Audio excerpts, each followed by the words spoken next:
Hello everyone. Here is a video where we are going to discuss electrochemistry, our next unit. And electrochemistry is really the study of electron transfer reactions, and these are fundamental to underlying life, photosynthesis, fuel cells like batteries, and refining metals. It really helps us think about one of the ways we can get useful work out of the free energy change of a reaction. So it's the simplest way for us to connect that. So we'll start in this video by reviewing some ways to represent oxidation reduction reactions. So we did talk about balancing these in CHEM122, but we're going to keep track of it again. We're also going to think about how do we keep track of the electrons in these reactions and review how we use oxidation numbers to think about where the electrons are moving.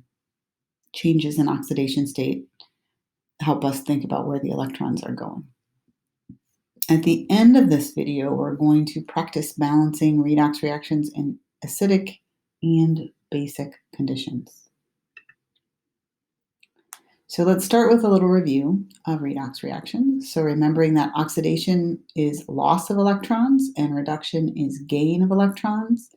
So that is the process that happens when we lose electrons and gain electrons. So of course they happen together because electrons don't just float around. Something loses an electron and something else gains the electrons that are lost.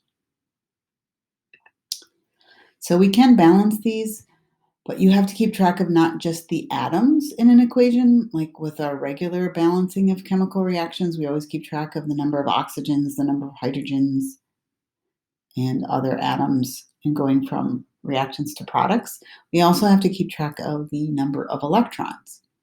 Sometimes this can be a little tricky to keep track of what's going on. And the key to making it less tricky is to separate the reduction and oxidation processes. So let's start with an example. So one of the earliest kind of battery type things was Volta using silver and zinc plates soaked in between water soaked in salt to get electricity to happen, which is really just electrons moving in the simplest way to think about it. So in this reaction, we have silver and zinc in these piles, and the reaction that's being carried out is metal is interacting with silver ions to become zinc ions and silver metal. So the first thing we want to think about is what is going on here? What is being oxidized? What's being reduced? And what are the half reactions? So we can split this process up into parts. First, what's being oxidized? So remember, oxidation is loss of electrons. So let me get my pen out here so we can see, okay, we lost 2 electrons, right? Zinc metal becomes zinc ions and 2 electrons. So that's an oxidation process. It's being oxidized. It is causing reduction in something else, so it is called the reducing agent, even though it's being oxidized. We write this couple always as the oxidized species first, then the unoxidized or the reduced species. So ox/reduced is how that couple is often written. The thing that's being reduced is the silver ions, right? Silver is gaining an electron to become silver metal. So that is undergoing reduction. It's the oxidizing agent because it is causing oxidation of the zinc. So there's a lot of terms there to keep track of. So if we're looking at this reaction, we notice that we are making 2 electrons, right? The zinc being oxidized produces 2 electrons, and the silver only has 1 electron. So to balance this process, we need to multiply this whole equation by 2, right? That has to happen twice because I'm making 2 electrons. I need to use up 2 electrons here. So that when we add this whole reaction up, the half reaction of the oxidation side and the half reaction of the reduction side, we get the overall reaction that we see above, right? Zinc being oxidized by silver, silver being reduced by zinc to make zinc ions and silver solid. So in this equation, it's pretty straightforward to see what's happening because all we have are metals that are either zero charge, right, or metal ions that have a charge. So it's really easy to see what their oxidation numbers are. So let's do a quick review of determining oxidation number. So how this works is we imagine that each atom in a molecule, formula unit, or polyatomic ion is present in ionic form. That is, the oxidation number is the charge on each atom in that molecule, formula unit, or polyatomic ion. So the oxidation number of any element uncombined with any other element is always zero. So oxygen gas, for example, or our zinc metal or our silver metal were always zero. Also, the sum of oxidation numbers of all the atoms in a species is equal to its total charge. So we can think about different elements and their typical oxidation numbers. So for hydrogen, typically the oxidation number is +1 in combination with nonmetals and -1 in combination with metals. For groups 1 and 2, the alkali metals and the alkali earth metals, it is equal to their group number because those are often charged ions, metal ions in combination with other things. For the halogens, right, so fluorine, chlorine, and so on, the oxidation number is -1 unless it's in combination with oxygen or other halogens higher in the group. And for oxygen, it's usually -2 in most of its compounds. So we could think of all of these rules, or we could just think of one rule. And that is that the oxidation number of each element is the charge when the more electronegative atom is imagined to be present as an ion typical of that element. Right? So, for example, if we have something like water,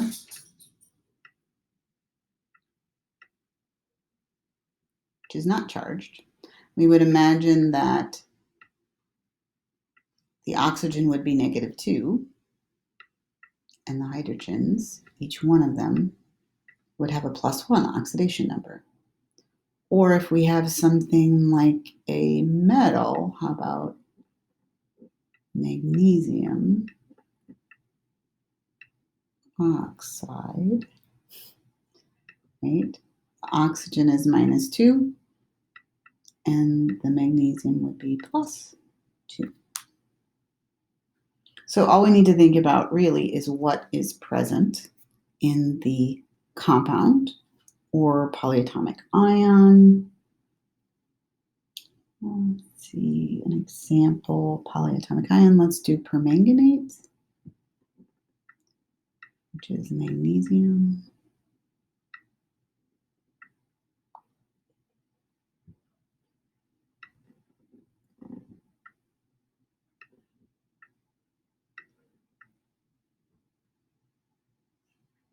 Minus.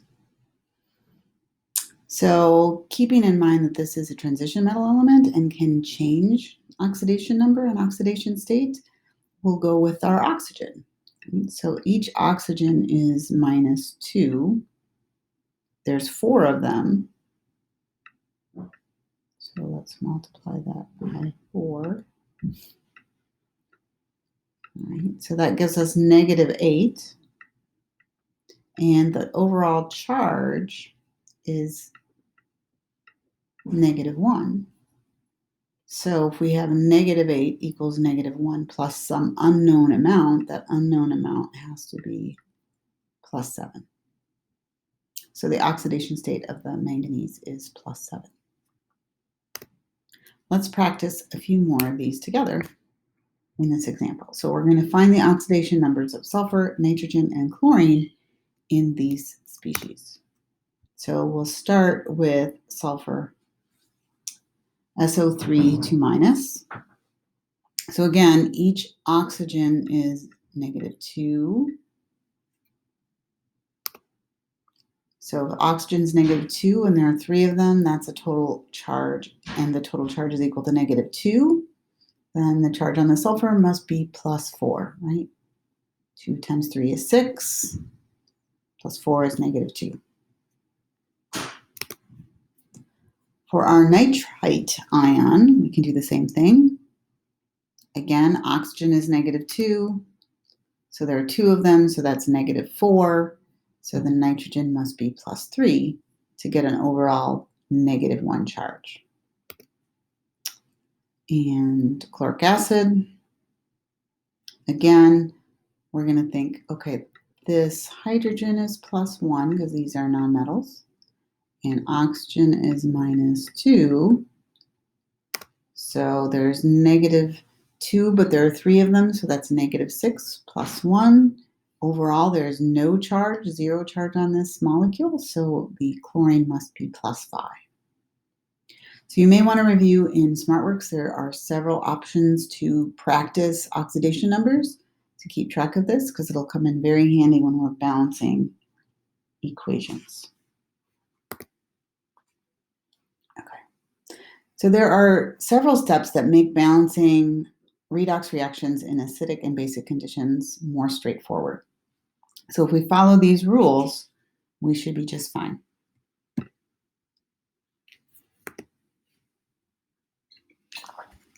So the first step is to identify who's being oxidized and who's being reduced and separate those out into half reactions. Write those unbalanced half reactions. And then make sure we balance all the elements, right? The chlorines, the chromiums, whatever other elements there are. And then figure out what is changing and how many electrons are being either added or lost by the system. Then we will worry about oxygens and hydrogens by adding water to the side that needs oxygen and H plus to the side that needs H plus after we've added water. So in acidic solutions, we're just assuming there's plenty of protons around to make this work. In basic solutions, we follow the same method. Balance the oxygens by adding water, and then balance hydrogen by adding H+. But since it's a basic solution, we have to neutralize the protons by adding hydroxide ions to both sides of the equation, neutralizing the H+, making it water, and adding hydroxide to the other side to balance the equation.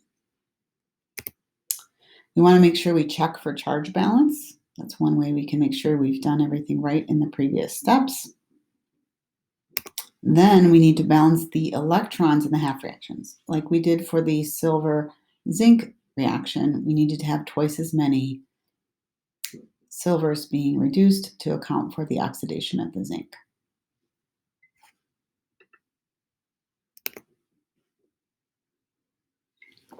The final step is adding up the half reactions.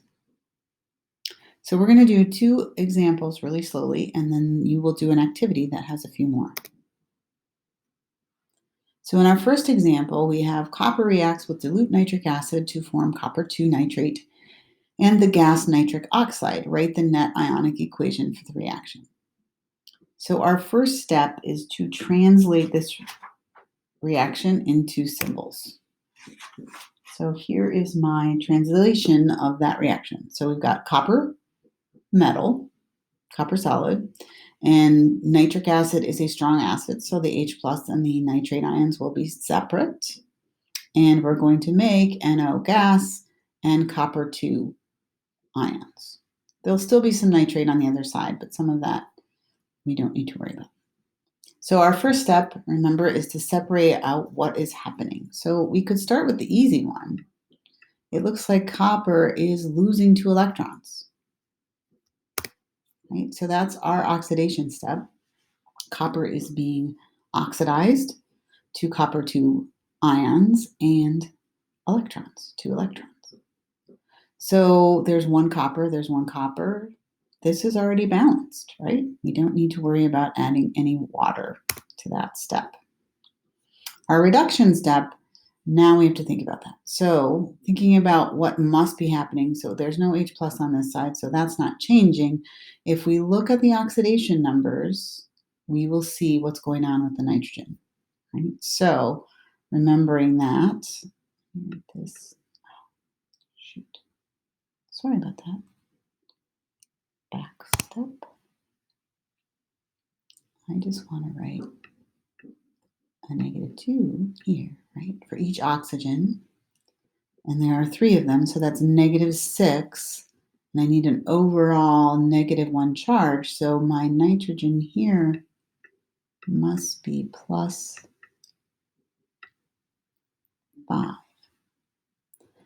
And here I have 1 oxygen, so my nitrogen must be +2.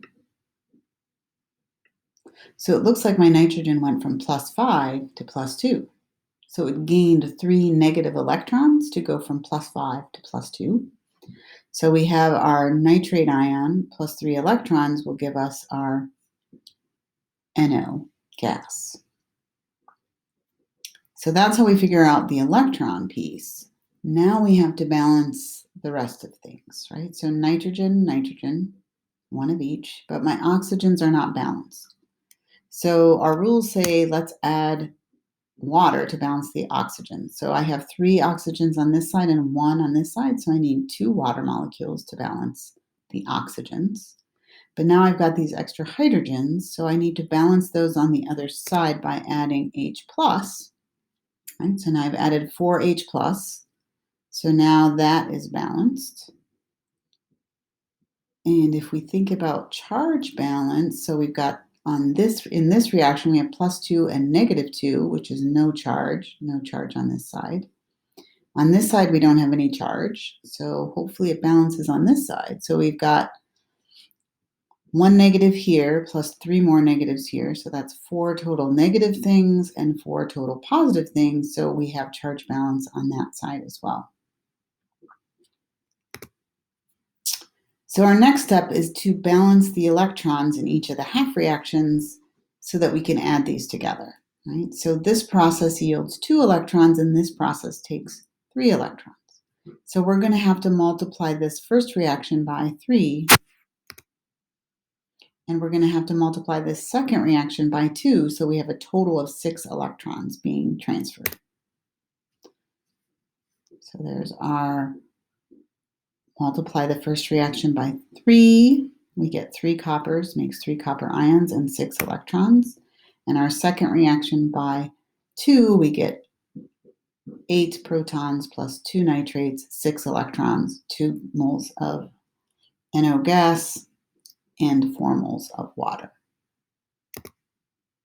So when we add that all together, we get the following reaction. We have everything added up, everything is balanced, and we have charge balance. So that's how we do it for acidic reactions. Now let's go through an example for basic reactions.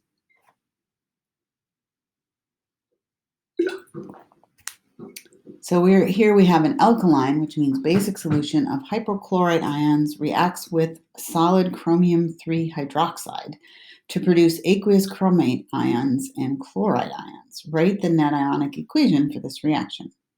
So again, our first step is to translate the words into compounds. So we've got chromium-3 hydroxide. So each hydroxide is -1, so we need 3 of those to make the compound neutral. So that's our chromium-3 hydroxide.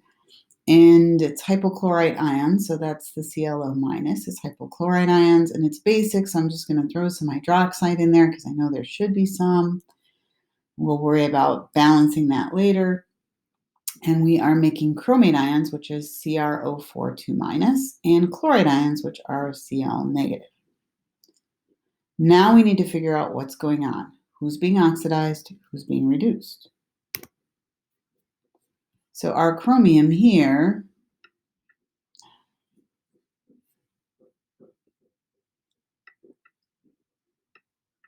is +3.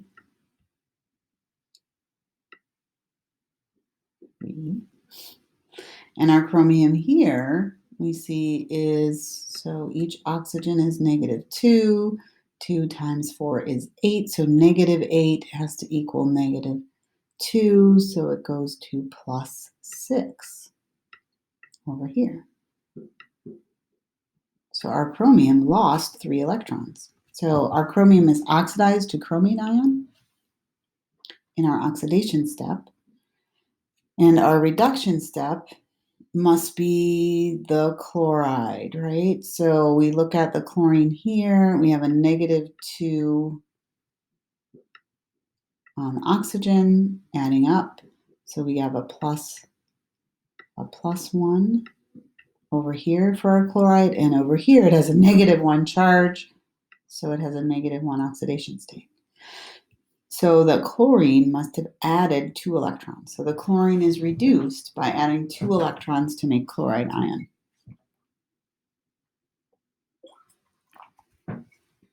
Okay, so now what we need to do is figure out what's going on with everything else. Right? So if we want to first balance our oxidation step, we have one chromium on both sides, but we've got some hydrogens on this side and no hydrogens on this side. And we've got oxygens on this side and oxygens on this side, but not the correct number. So first we're going to balance the oxygens, right? So there are 3, right? Because there's 3 hydroxides. So there's 3 oxygens plus 1 more gives me my 4 oxygens. So that's balanced. Now we have to worry about the protons. So we've got 3 plus 2, so 5 H pluses. So if we were in acidic solution, we'd be done right here. But we're not, right? We're in basic solution. So we have to neutralize that water by adding hydroxide to both sides. So if I add hydroxide to this side, this is going to become, so we've got a strong acid and a strong base. Those are going to combine to make water. I need to put 5 OHs on this side as well to balance the OHs I've added. When I do that, overall, right, I still have the chromium, and now I have 5 OHs plus a water, that was there, plus our chromium ion, plus 3 electrons, plus this that becomes 5 water molecules. So we can simplify this too, because we notice we've got water on both sides. So I'm going to cross this water off and make this a 4. So I'm just going to simplify this a little bit. We can simplify it in this step, or we can simplify it in a later step. I just want to simplify it now. So now we've got this balanced half reaction. So thinking about this, we've got a -5 on this side and a -3 plus a -2, -5 on that side. So our balanced reaction also has charge balance. So we're done with the oxidation. Now let's take a look at our reduction step. 1 chlorine, 1 chlorine. So the chlorines are balanced. We just have to worry about oxygens, right? So there's an oxygen on this side, so we need a water on this side to balance it. But now we've got 2 protons over here, so we have to add 2 protons here. And again, if we were in an acidic solution, we'd be done, but we're not. We're in a basic solution. So we're going to add 2 hydroxides. And again, strong acid, strong base, that's going to become water. But I have to add the hydroxides to both sides. So let's write that over again. So we've got the chlorine, hypochlorite ion, 2 electrons, and this becomes 2 water, right? Because we've got strong acid, strong base, so that becomes my 2 waters. And then I've got chlorine, a water, and 2 hydroxides on this side. So again, this simplifies a bit, doesn't it? I could make this go away and make this a 1. Because now what I have to do is combine, right, the oxidation reaction and the reduction reaction. And the first thing I have to do is look at the electrons. Right? So there's 3 electrons being generated in my oxidation step and 2 electrons being used up in my reduction step. So I'm going to have to multiply this reaction, this whole thing, times 2, and this whole thing times 3. So here's times 2 of my oxidation step. So 2 chromium 3 hydroxide plus 10 hydroxide ions goes to 2 chromate ions plus 6 electrons plus 2 times 4, 8 waters. So that's my oxidation step. And 3 times my reduction step, so I've got 3 hypochlorite ions plus 6 electrons plus 3 waters, right? 3 times 1, because I changed that, plus 3 chloride ions plus 6, 3 times 2, hydroxide ions. So now when I add these up, oops, didn't mean to cross that out, but we're going to add those two up. So the electrons are going to cancel. And we're also going to be able to simplify hydroxides and waters, right? Because we've got hydroxide on this side, hydroxide on this side, water on this side, water on that side. So we can simplify things as we add them up. So we're going to have our 2 chromium 3 hydroxides plus 10 minus 6, 4 hydroxide ions plus 3 hypochlorite ions goes to our 2 chromate ions, and 8 minus 3, or 5 waters plus 3 chloride ions.